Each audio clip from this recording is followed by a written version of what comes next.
Well, hello there, and welcome to today's video from 7th Circle Gaming.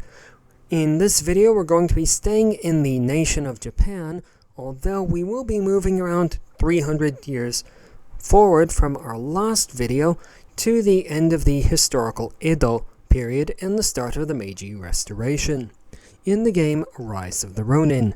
We will get into the analysis in just a moment, I promise, but as we always do here, we start off with a bit of full disclosure. Anyone that is interested in reading through all of this is welcome to pause the video, but if reading is not exactly your thing, just let the video run and wait for the gameplay footage to start. Let's begin today's analysis by having a brief look at the overworld map. From what we can see here, it might appear that the game world is a bit larger east to west than it is north to south, but taking all of the different verticalities and accessible areas or inaccessible areas into account, it's about even north to south as it is east to west. Now, it's all well and good to tell you the size of the in-game world, but that really doesn't capture the whole story, does it?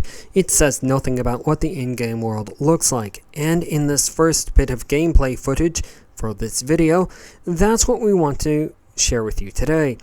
We're also going to give you a sample of the in-game combat, and then we'll talk about the user interface.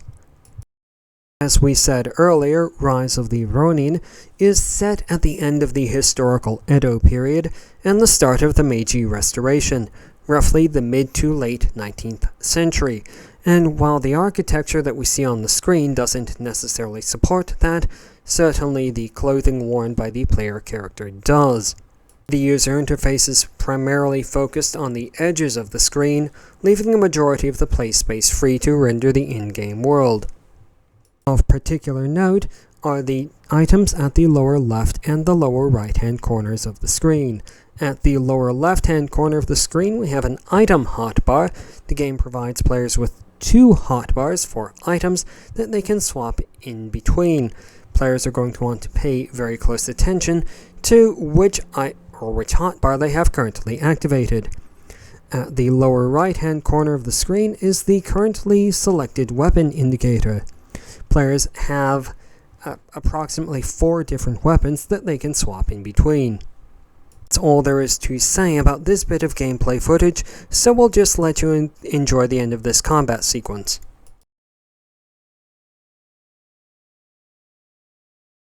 Rise of the Ronin provides players multiple opportunities to obtain a sense of agency over their characters, and in these next 3 pieces of gameplay footage, that's exactly what we want to share with you.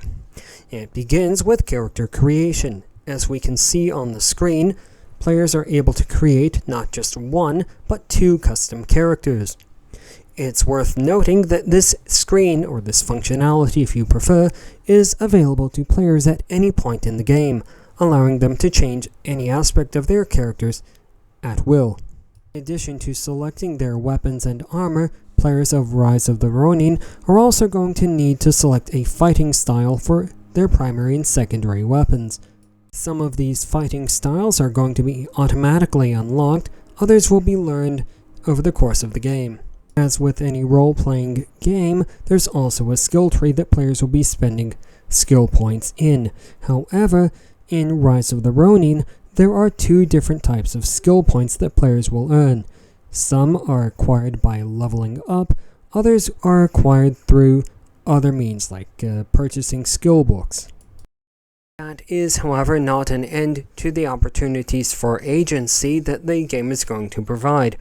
Early in the game, players receive a home base area that they're allowed to customize in a variety of ways, some of which are purely cosmetic, while others provide gameplay bonuses. And that is all of the gameplay footage we have to share with you on this particular video, or maybe it's not.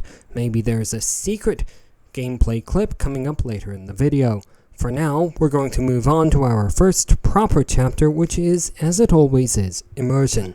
Here the game has earned a score of 12 out of 15, which is a very high score.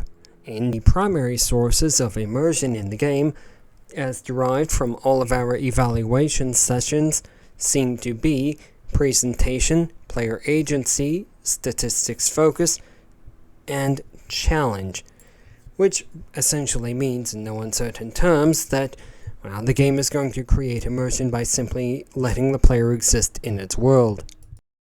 Let's now move on to the subject of difficulty, where the game has earned a score of 3 out of 15, which, upon further reflection, we would say should really be understood as the game requiring a significant period of adjustment before players are really able to master the game's mechanics.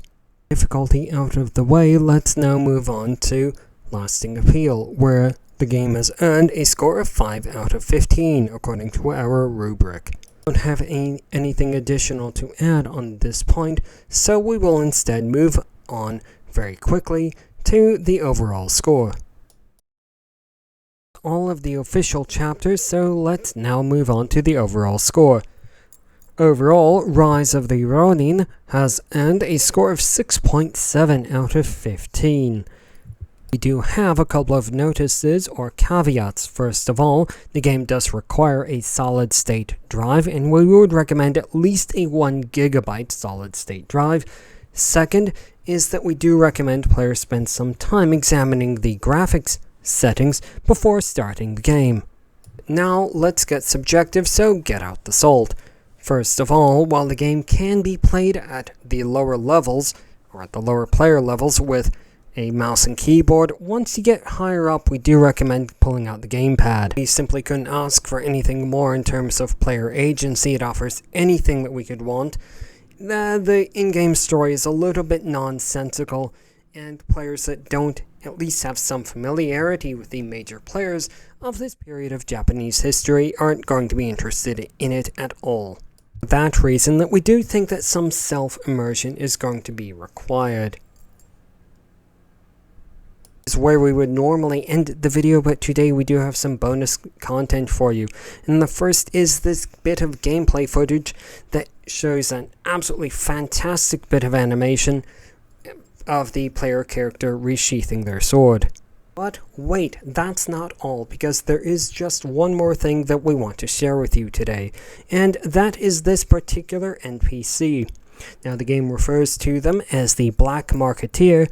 However, the first time we saw them, we honestly expected them to greet us with the line, "What are you buying?"